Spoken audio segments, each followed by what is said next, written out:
গল্পের নাম তোমাতেই মুগ্ধ আমি, লেখিকা সামিয়া। পর্ব ৯। একটা সুন্দর সকালের সূচনা। দিনটা হলো শুক্রবার। সকাল ৫টার অ্যালার্ম বাজে মেহরিনের ফোনে। প্রতিবারের মতো অ্যালার্মের আওয়াজে সাথে সাথে উঠে পড়ে। এটা মেহরিনের প্রতিদিনকার অভ্যাস। মেহরিন সবসময় ৫ ওয়াক্ত নামাজ পড়ে আর সবসময় হিজাব পরে। মেহরিন উঠে প্রথমে ঘরের জানলা আর বারান্দা খুলে দিল। হামি দিতে দিতে বারান্দায় গিয়ে ওর গাছগুলোতে পানি দিল। মেহরিন টাওয়ালটা হাতে নিয়ে ওয়াশরুমে চলে যায়। ওয়াশরুম থেকে ফ্রেশ হয়ে নামাজের জন্য উঁচু করে বের হলো। বের হয়ে ওর নামাজের হিজাবটা পরে ফজরের নামাজ পড়তে শুরু করলো। এর মাঝে মেহরিনের পোষা বিড়ালটা ওর জায়নামাজের পাপড়ে এসে ঘুরপাক খাচ্ছে। এটা ওর বিড়ালের প্রতিদিনকার কাহিনী, নতুন কিছু না।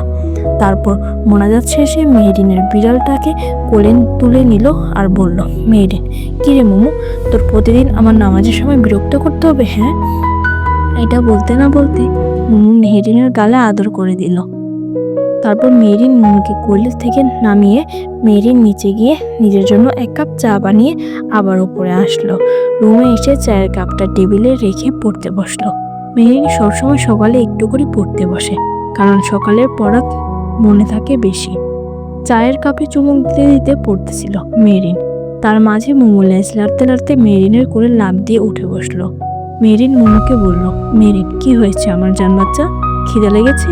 মোমো লেজ লাড়তে লাড়তে মেহরিনের কথায় মেও মেও বলে সম্মতি দিল। মেহরিন মোমোকে কোলে নিয়ে মোমোকে একটা প্লেটে খাবার দিল। তারপর মোমো সেটা খেতে শুরু করলো। মোমোকে খেতে দেখে মেহরিন উঠে গিয়ে বাকি বড়াটুকু শেষ করে নিল। তারপর নিজের রুমটাকে একটু গুছিয়ে নিল। মেহরিনের অগোছালো রুম একদম পছন্দ না, তাই সবসময় ওর রুম সাজানো থাকে। সবার রুমের থেকে মেহরিনের রুমটা একটু বেশি সুন্দর। কাজ করতে করতে নিচ থেকে মেহরিনের মা ডাক দিল মেহরিনকে, হুমায়রা ইসলাম, মেহরিন খেতে আয়, খাবার রেডি হয়ে গেছে। মেহরিন, আসছি আম্মু। মেহরিন সিঁড়ি বেয়ে নিচে নেমে ডাইনিং টেবিলে গিয়ে বসলো। সালমা ইসলাম মেহরিনকে খাবার বেড়ে দিল। রুটি, সবজি আর ডিম ভাজি করেছিল আজকে। তারপর মেহরিন বিসমিল্লাহ বলে খাওয়া শুরু করলো। খেতে খেতে হুমায়রা ইসলাম বললেন মেহরিনের উদ্দেশ্যে, হুমায়রা ইসলাম, মেহরিন, বিকেলে রেডি হয়ে নিও। হ্যাঁ, আজকে আমাদের চৌধুরী বাড়িতে মেজবানের দাওয়াত আছে। মেহরিন, ঠিক আছে আম্মু। তারপর এই বলে মেহরিন চলে গেল। বিকেল 3টার থেকে মেহরিন আর নিশা রেডি হচ্ছিল। মেহরিনের মা বলেছে সুন্দর একটা 3 পিস পরতে, তাই মেহরিন সুন্দর একটা 3 পিস আর সাথে হিজাব পরতে লাগলো। মুখে হালকা মেকআপ করেছে আর ঠোঁটে হালকা লিপস্টিক আর চোখে কাজল আর আইলাইনার। মেহরিন এমনিতেই অনেক বেশি সুন্দর, তাই ওকে বেশি কিছু মেকআপ করতে হয় না। তারপর মেহরিনের সাজ শেষ আর সাথে নিশাও একটা সুন্দর 3 পিস পরেছে, শুধু হিজাব করেনি, চুলগুলো ছেড়ে দেওয়া।